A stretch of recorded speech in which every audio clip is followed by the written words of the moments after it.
Hello, I'm David Curry, and welcome back to Rappahannock. Today we're talking Social Security.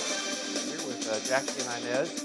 We've been talking about how the program works, how benefits are calculated, and we just closed talking about how your benefits are calculated. It's a very beneficial program in the calculation process in terms of the individual receiving benefits. I'm just curious, what's the largest amount that's paid in Social Security? Anyone See, receive?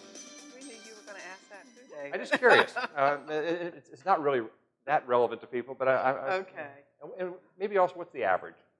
Curious. Well, the average Social Security benefit is actually just a little bit over $1,300 a month. Okay. However, the maximum retirement benefit for someone turning their full retirement age in 2016, it's a little bit over $2,650. Now remember, that's just for someone turning their full retirement age in 2016. Right. But when you're talking about projections in future years, that amount, of course, is going to go up. So the highest right now is a little bit over $2,650 a month. Very nice. Nice And reward for hard work, hard life of hard work. And that's for someone who's paying the max, who's Right. contributing the maximum Right. throughout the 35 years. You raised an interesting point about how it will go up, and that's the COLA, the cost of living Right. adjustment. Now, I know you have economists in a whole office that sits around trying to Yes. calculate this, and you work with the Bureau of Labor Statistics and all that. Yes. But how is that generally calculated? And one thing I know is it didn't go up this year. That's not your fault, by the way. Right, it didn't go up because there was no cost of living increases here because, you know, when we are looking at the cost of living increases based on a set of economic factors, and of course we don't have any control of that. So Right. what that really means is that last year the cost of living really didn't go up. That's the bottom line. Cost of living didn't go up, so therefore we did not need to increase the Social Security benefit. But in most years, there. In most years, it has, you know, there has been a cost of living increase, yes. Well, one thing I found, I remember in the military, I was paying into Social Security. Soldiers, sailors, airmen, and Marines all pay into Social Security, don't they? Yes. We do, and that's actually something that we look at when we look at an earnings record because we index earnings.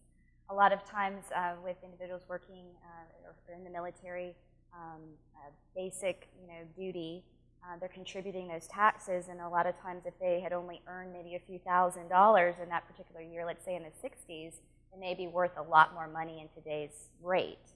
So bringing it up to today's rate of index, sometimes those years can be very valuable that can be used in our computations. Well, I'm counting on that. But it doesn't. But we don't always use it because we may not need to use it all of the time. Okay. It may not be beneficial to the average. It may not be beneficial. First of all, it's a credit. It's a credit that we give, so you'll never see it on your statement. Okay.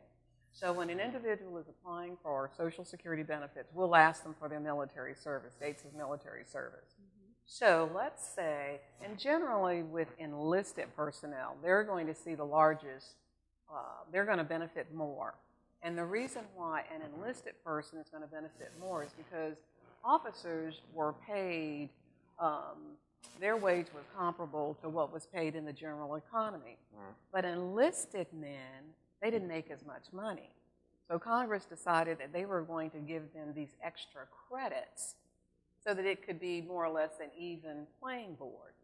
So let's say when we are looking at your high 35 years after indexing, and the year that you were in the military, that may not be a high year.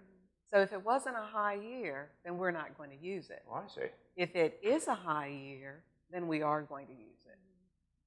There's one thing that I think about occasionally, telling you about my aunt who didn't realize she was eligible for Social Security. She had worked for a little while. She was when her husband passed on, everybody started looking for anything that could help her.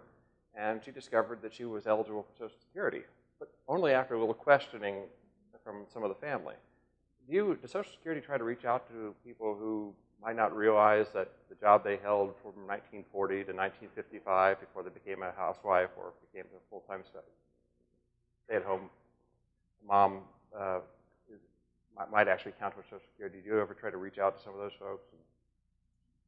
Well, we have sent out the paper statements in the past, and it is inevitably it is the individual's requirement. They are to reach out to Social Security to inquire and ask those questions. We certainly do a lot of outreach, public outreach, where we go out and talk to groups to educate about the different programs like we are here today. Right. But inevitably, it is the responsibility of the person to contact us. Nothing is automatic with Social Security, so we have to see an intent to file in order for the individual to move forward in their process in an application. So that requires the active effort of the person to get in contact with Social Security, Yes. come and fill out an application, work with one of the field representatives. Yes. David, Social Security does a tremendous amount of outreach. The purpose of outreach is to talk about some of the benefits that we've already talked about. You know, we talked about retirement. So we go out to different entities. We are actually invited to come out. All of our services are free. So someone can actually call and ask for a speaker. And if we're not able to provide a speaker, we'll send out information. But Jackie and I are, you know, we put a lot of miles on our cars going about talking about the merits of Social Security. And a lot of people find out that they're eligible after an outreach, and they may contact us, or they may contact a local office and say, you know, Inez was out and she talked with our group about widow's benefits, or she talked to us about divorced spouses benefit. Do you think I might be eligible? So in going out, what we do, we like tickle a little bit. And then that will make someone inquire about, am I eligible for this category of benefits? So, and it's I've noticed that you've been at I go to the Pennsylvania State Fair, being a farmer, and then go to the Virginia State Fair, and there's always a booth there for Social Security. Right. Actually, you're in a lot of public events, Fairfax and Arlington. It's a very pleasant sort of come and see what you might not. A lot of people just. I don't know. It's very helpful. Sometimes and not always, yes. Yes, that's right. But what about those times when it is yes, and you find out that you're eligible for something that you didn't know about? It's a bonus. Well, you're going to find out there are a few things more you don't know about Social Security when we come back, so stay tuned.